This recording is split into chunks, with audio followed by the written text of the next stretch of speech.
My name's Hannah Miller. I'm the interpretation manager at the museum, and I work with a team of 7 other interpreters who are interpreting the lives of the people who may have lived and worked in our buildings. We know about some of them, but we don't know about all of them.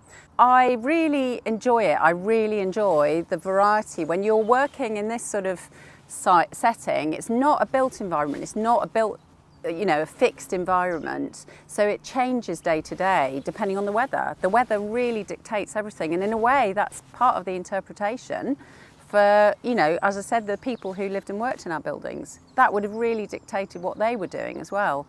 So I just love the variety, it's fantastic. All of our buildings are rescue buildings. We've got over 50, and they're all fascinating in their own way. They've all got their own stories, and again, that is what interpretation is. It's telling a story, whether you're doing it with a play or information about a building or a history, and so to put them in context really helps to interpret what their use was. So for example, we have our working buildings here. Just down the hill, we've got our mill, which has been milling grain and producing flour that we then use on site in our bakehouse and in our Tudor kitchen, for example. We also sell it in the shop.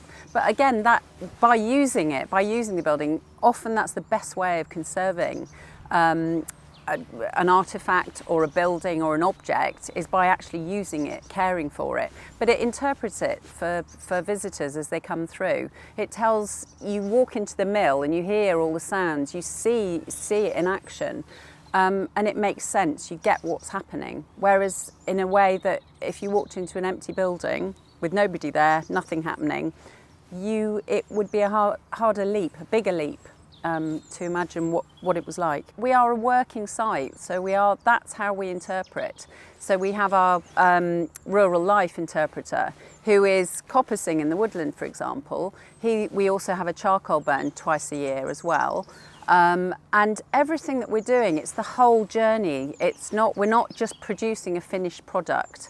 We're trying to show the whole story from the very beginning through to the end. So planting the grain that is then taken through to the mill, for example, making those connections. We have livestock on site as well. So we've got our sheep, we've got our South Down sheep, which again, they were very typical of this part of the country, grazing and for their wool, for their meat.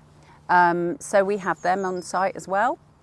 We have our 4 Percheron horses, and we have poultry as well.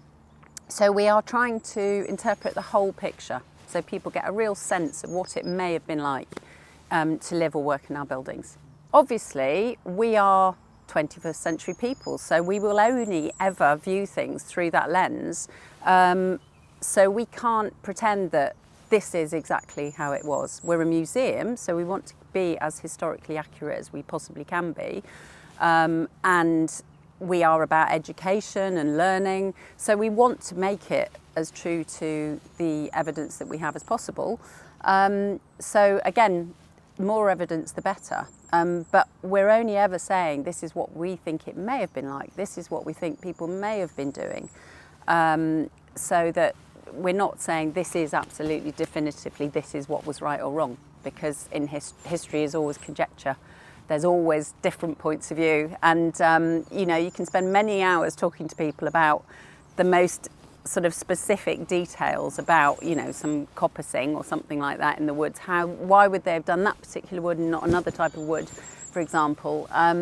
So you can find yourselves in all kinds of conversations with different people throughout the day, visitors included. When I say interpretation, we are all storytellers, all of us across the site, but that includes our visitors as well.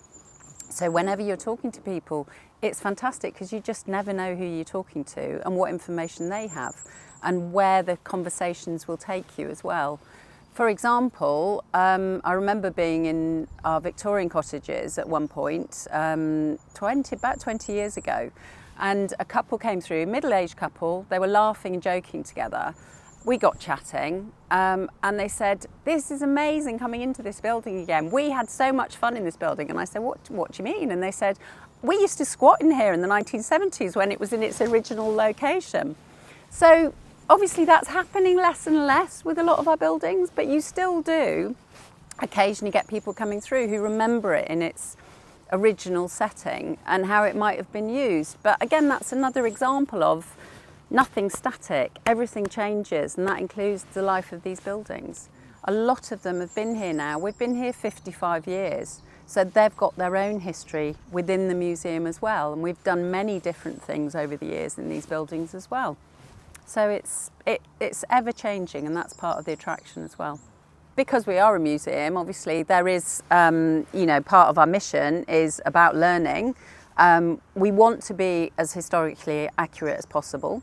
But again, sometimes it's about just engaging with people's emotional response to a place. So for example, being able to walk into one of the buildings, one of the working buildings, for example, like the forge, you're presented with the sounds of somebody working in there, the smell of the coal and the coke in there, and just imagining what it would have been like and what they would have been producing and how important the sort of blacksmith's role would have been in their town or their village and what they might have been producing.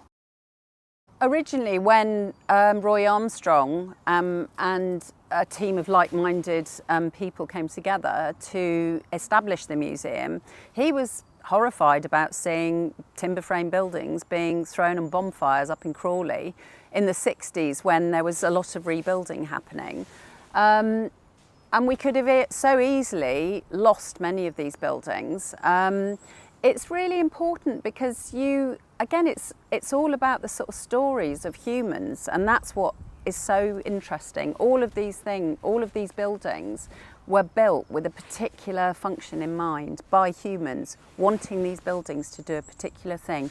You can see the axe marks on some of the timbers in some of the older buildings, for example. On some of the bricks, you can see thumb marks. You can see, because they're handmade. And that, again, I love that mark of the sort of human hand on everything that we have here. I love the toll house, for example, which is down the hill here, which is a really interesting building, and it would have served a purpose up and down the country as well. Would have been a point at which, as we do now, I think in this country we've only got the M6, which is a toll road now. And you would have passed, so many people would have passed through there on their journeys for many, many different reasons, on foot, on horseback, in a carriage, taking produce to market, taking people back and forth, taking the mail through. You would have had so many people passing through. There would have been so many different stories from there. I love that building because of that feeling of, it was sort of built early 1800s. And again, just reflects a real particular point in our history. Favourite artefact? Again, it really, really depends. I think there are artefacts in there. As I said, I think the man trap is very intriguing because it tells a sort of darker history. It's really easy to look at a lot of these buildings, especially on a sunny day and especially in this sort of safe, beautiful setting, and just sort of think of them as being, absolutely gorgeous and, very, very desirable places to live.